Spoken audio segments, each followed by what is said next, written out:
এখানে পয়সা ধার নিয়ে ভুলে যাওয়া এটা সবার অন্যতম একটি গুণ। আপনার কাছ থেকেও যদি কেউ পয়সা ধার নিয়ে থাকে তাহলে ভুলে যান আপনি তার কাছ থেকে টাকা পাবেন। এখানে ছেলে মেয়ে একজন আরেকজনকে জানু মানু সোনা জান এসব বলে তাদের যৌবন শেষ করে দেয় আর বিয়ে করে 40 বছর পার হয়ে গেলে এখানে দুজন গরিব মিলে আরো 5 থেকে 7 জন গরিবের জন্ম দেয়। এখানে কারো বিপদে কেউ এগিয়ে আসে না, ভাবে কি লাভ, নিজের বেলা আসলে পরে বলে ভালো মানুষের অভাব। তবে ঠিকই দূর থেকে চেয়ে চেয়ে দেখে এবং সেগুলো ভিডিও করে সোশ্যাল মিডিয়ায় ছেড়ে দেয়। এখানে সবাই লোভী আর খাই খাই স্বভাবের মানুষের বসবাস। যাকেই বিশ্বাস করে সামনে এগোতে সাপোর্ট করবেন, দুদিন পরে তার থেকেই পাবেন কারাপশনের আভাস। এখানে নিজের সমালোচনা বাদ দিয়ে অন্যের সমালোচনায় সবাই সারাদিন ব্যস্ত থাকে। এখানে শ্রমের যথাযথ মূল্য পাওয়া যায় না।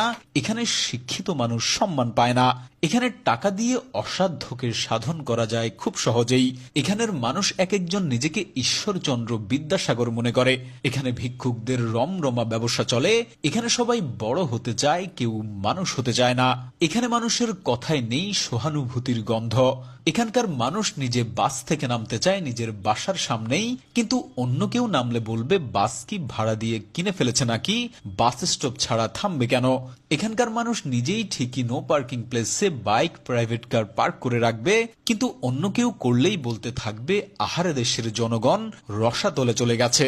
নিজের ছেলে মেয়ে দোষ করলে সেই দোষ একদমই চোখে পড়ে না, কিন্তু অন্যের ছেলে মেয়ে দোষ না করলেও তাদের নামে কিভাবে বানিয়ে বানিয়ে কথা রটাতে হয় এটা একমাত্র বাঙালি ভালো জানে।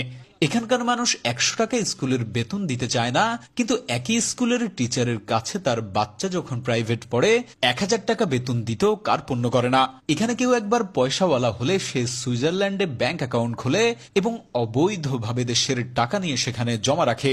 এখানের পয়সাওয়ালারা চিকিৎসা করাতে থাইল্যান্ড আর সিঙ্গাপুরে বাড়ি জমায় আর শপিং করে থাইল্যান্ড, দুবাই কিংবা প্যারিস থেকে।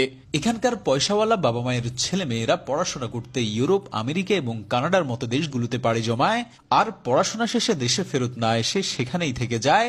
যখন জীবনের শেষ প্রান্তে মৃত্যু ঘনিয়ে আসে তখন বাংলাদেশের কথা মনে পড়ে আর বাংলাদেশে ফেরত আসে, কিন্তু তখন আর এই মানুষগুলোর দেশকে দেওয়ার মতো কিছুই থাকে না। এখানকার মানুষ বাজারে গিয়ে কোনো প্রোডাক্টের বেশি দাম দেখলে বলে আহা এত বেশি দাম কেন। আবার সেই একই প্রোডাক্ট যদি কিছুটা ডিসকাউন্ট বা কম দামে বিক্রি করা হয় তখন তারাই বলবে নিশ্চয়ই এটা খারাপ প্রোডাক্ট, না হলে এত কম দামে বিক্রি করছে কিভাবে। এখানকার মানুষ ভাজা পোড়া তেল চর্বি খেয়ে গ্যাস্ট্রিক বানাবে, আবার সেই গ্যাস্ট্রিক কমানোর জন্যই ঔষধ খাবে। এখানে টাকার জোরেই হয় তাল গাছটা আপনার, অবহেলায় পড়ে থাকে খোঁজ খবর রাখে না বাপমার। এখানে শ্রমের মূল্য নেই, চাষ হয় প্রতিনিয়ত হিংসা বিদ্বেষ, মনে হয় আগেই ভালো